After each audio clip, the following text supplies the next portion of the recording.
दोस्तों आज मैं आप लोगों के लिए एक बहुत ही खतरनाक चुड़ैल की कहानी लेकर आया हूँ। तो दोस्तों हम आगे इस वीडियो में जानेंगे कि चुड़ैल के साथ क्या होता है, चुड़ैल क्या करती है। तो दोस्तों चलिए शुरू करते हैं। राहुल नाम का एक लड़का था। उसे भूतों के बारे में जानने का बड़ा शौक था। वह हमेशा भूतों और चुड़ैल की कहानियाँ पढ़ता रहता। वो ये जानना चाहता है कि भूत होते हैं या बकवास है, यह एक मनगढ़ंत बात है। लोग बाग बस एक डर का माहौल बनाने के लिए ही ऐसा कहते हैं, चुड़ैल होती है या नहीं। वो यही सब सोचता रहता था। इस बात का पता लगाने के लिए उसने एक तरकीब निकाली। उनसे अपने दोस्त से कहा कि पास के कब्रिस्तान आज रात हम दोनों चलेंगे और पूरी रात वहाँ जाग के पता करेंगे चुड़ैल होती है कि नहीं। उसका दोस्त साथ चलने के लिए तो तैयार हो गया, पर कब्रिस्तान के अंदर जाने से मना कर दिया। राहुल राजी हो गया। जैसे ही रात हुई दोनों कब्रिस्तान के पास पहुंच गए। राहुल अंदर चला गया और राहुल का दोस्त वहीं कब्रिस्तान के बाहर इंतजार करने लगा। कुछ घंटे बीत जाने के बाद राहुल के दोस्त ने राहुल को कॉल किया और उसने पूछा, भाई क्या चुड़ैल दिखी? राहुल ने जवाब दिया, नहीं। इस पर उसका दोस्त ने राहुल को बोला, तू बाहर आजा, घर चलते हम लोग, मुझे बहुत नींद आ रही है। पर राहुल ने अपने दोस्त से कहा, तुझे नींद आ रही है तो बाहर ही सो जा।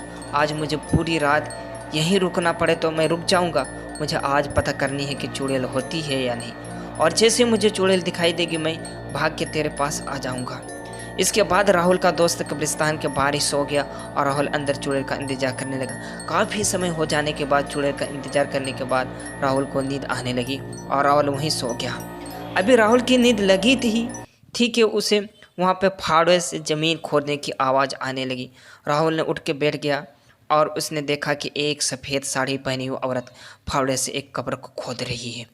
राहुल ध्यान से देखने लगा कि आखिरकार ये औरत कब्र क्यों खोद रही। थोड़ी देर में उस औरत ने कब्र से एक लाश को बाहर निकाला और उंगली और जंगली जानवर के तरह आवाज़ करके उस लाश को नोच नोच कर खाने लगी। इतना भयंकर नज़ारा देख के राहुल के हाथ पैर कांपने लगे।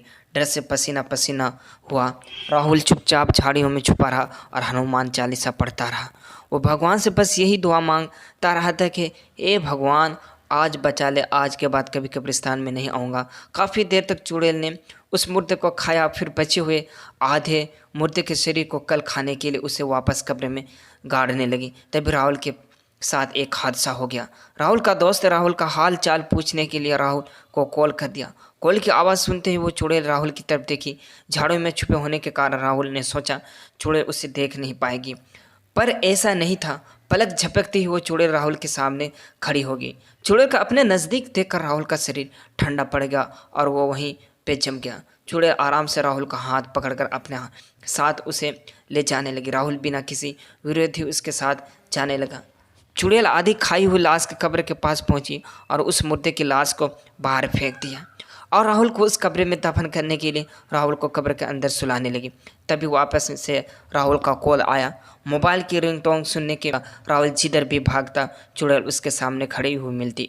अब राहुल को उसकी मौत सामने नजर आ रही थी। राहुल चिल्लाते हुए अपने दोस्त की तरफ भागा। तभी राहुल की आवाज़ सुन के उसका दोस्त कब्रिस्तान के अंदर आ गया और राहुल को देखा तो वो पागलों की तरह इधर उधर भाग रहा है।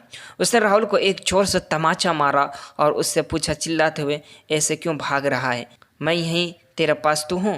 राहुल ने अपने दोस्त को बताया कि यहाँ सच में चुड़ैल है। इतना सुनते ही राहुल के दोस्त ने राहुल का हाथ पकड़ा और दोनों कब्रिस्तान से बाहर भागे, सीधा अपने घर गए। राहुल ने घर पहुँच के सारी एक घटना अपने दोस्तों को बताई। उसके बाद वो दोनों कभी भी उस कब्रिस्तान के पास भी नहीं गए। दोस्तों आपको ये कहानी कैसी लगी हमें कमेंट करो ज़रूर बताएं और वीडियो को लाइक कर दें, क्योंकि वीडियो को लाइक करने से हमारा वीडियो बनाने में बहुत अच्छा लगता है। तो दोस्तों वीडियो को ज़रूर लाइक करें और चैनल को सब्सक्राइब शेयर फॉलो अवश्य कर दें।